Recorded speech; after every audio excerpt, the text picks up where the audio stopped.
Hello students, welcome to पढ़ो engineering. तो आज इस वीडियो में हम सीखेंगे difference between method overloading and method overriding. Yes, so last के क्लास में हमने मेथड ओवरराइडिंग का कॉन्सेप्ट सीख लिया था। आई होप वो कॉन्सेप्ट आपको समझ में आ गया होगा। यस, सो स्टार्ट करते हैं method overloading and method overriding का difference.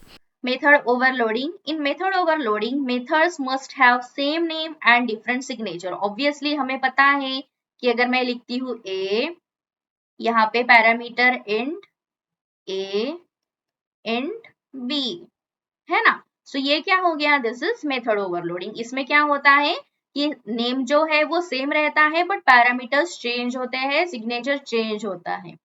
Okay, but method overriding में क्या होता है, methods must have the same name and same signature. For example, a,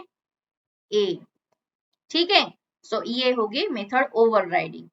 okay, method overloading helps to increase the readability of a program. Yes, ये readability program को read करने के लिए बहुत यूजफुल होता है and it is used to grant the specific implementation of a method which is already provided by its parent class or super class. ये concept जो है वो इनहेरिटेंस से रिलेटेड है। ओके, बिकॉज जो parent class and child class है, सो उनका जो भी रिलेशन है वो इम्प्लीमेंट करने के लिए मेथड ओवरराइडिंग यूज होता है। It occurs within the class and it is performed in two classes with inheritance relationship. Obviously ये method overloading जो होता है वो सिंगल क्लास में ही हम करते हैं, बट मेथड ओवरराइडिंग जो है वो parent class and child class में होता है। ओके, नेक्स्ट, मेथड ओवरलोडिंग में और मे नॉट रिक्वायर इनहेरिटेंस। ये मैंने पहले ही बोला था कि मेथड ओवरलोडिंग में इनहेरिटेंस यूज नहीं होता है और यहाँ पे मेथड ओवरराइडिंग में इनहेरिटेंस यूज होता ही है। Method overloading is a compile time polymorphism. So यहाँ पे मेथड ओवरलोडिंग का कॉन्सेप्ट यूज होता है कंपाइल टाइम पॉलीमॉर्फिज्म के साथ।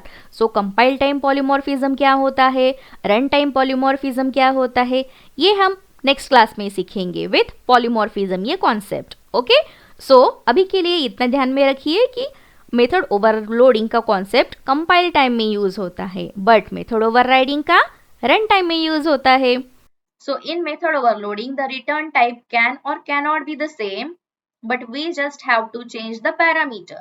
Okay, इसमें ऐसा नहीं होता है जो रिटर्न टाइप होता है वो सेम होगा तो भी चलेगा या फिर नहीं होगा तो भी चलेगा, बट जो पैरामीटर है ये चेंज होने चाहिए, that is method overloading. Okay, but method overriding में the return type must be same और कोवेरिएंट। ओके, जो रिटर्न टाइप है यहाँ पे वो सेम होना चाहिए और कोवेरिएंट। सो कोवेरिएंट का कॉन्सेप्ट क्या होता है, लेट्स टेक एन एग्जांपल। यहाँ पे एग्जांपल लेते हैं। ओके, सो यहाँ पे देखिए मैंने टू क्लासेस का एग्जांपल लिया है, this is parent class and this is child class. So child class x tends parents. Yes, ये तो सही है। तो यहाँ पे एक मेथड लिखी है, यहाँ पे देखिए हेलो एंड यहाँ पे भी हेलो। सो यहाँ पे जो पेरेंट क्लास की मेथड है, ऑब्जेक्ट ये टाइप दिया है। ओके, और यहाँ पे इंटीजर दिया है, दैट मीन्स ये ऑब्जेक्ट क्लास का चाइल्ड है integer. Okay, so object class में बहुत सारे चाइल्ड आते हैं, जैसे यहाँ पे इंटीजर बोला है। ओके, स्ट्रिंग भी आती है और बहुत सारे आते हैं। ठीक है, सो ऑब्जेक्ट ये पेरेंट क्लास है और इंटीजर उसका चाइल्ड क्लास है, तो ऐसे हम रिप्रेजेंट कर सकते हैं। ओके, मेथड ओवरराइडिंग में। ओके, सो समझ में आ रहा है। अगर पेरेंट में हमने ऑब्जेक्ट लिखा है क्योंकि ऑब्जेक्ट ये पेरेंट क्लास है and these are child class. Okay, so parent class के मेथड को हम ऑब्जेक्ट डिक्लेयर कर सकते हैं, तो वैसे ही चाइल्ड क्लास के जो मेथड है उसे हम इंटीजर डिक्लेयर कर सकते हैं। Okay, so this is covariant. Okay, so इसे बोलते हैं covariant. Next, static binding is being used for overloaded method. Okay, so static binding का कॉन्सेप्ट यहाँ पे यूज होता है एंड यहाँ पे डायनामिक बाइंडिंग का कॉन्सेप्ट यूज होता है। Okay, and poor performance due to compile time polymorphism and यहाँ पे बेटर परफॉर्मेंस। ठीक है, सो यहाँ पे कंपाइल टाइम में होने के कारण मेथड ओवरलोडिंग का परफॉर्मेंस पुअर होता है। ओके, और यहाँ पे because of run time method overriding का परफॉर्मेंस बेटर है than method overloading. Next is private and final methods can be overloaded.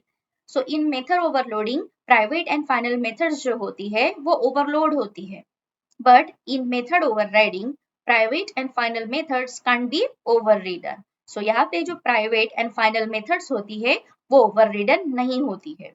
Okay? Next is the argument list should be different while doing method overloading. So obviously यहाँ पे हर एक method जो होती है वो different specify की गई होती है.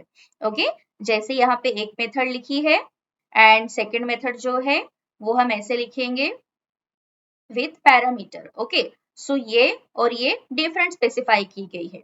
जैसे कि यहाँ पर बोलेंगे डिफॉल्ट मेथड है ये, कोई भी हमने पैरामीटर पास नहीं किया है और यहाँ पे पैरामीटराइज मेथड है. ओके सो पैरामीटर पास की गई है.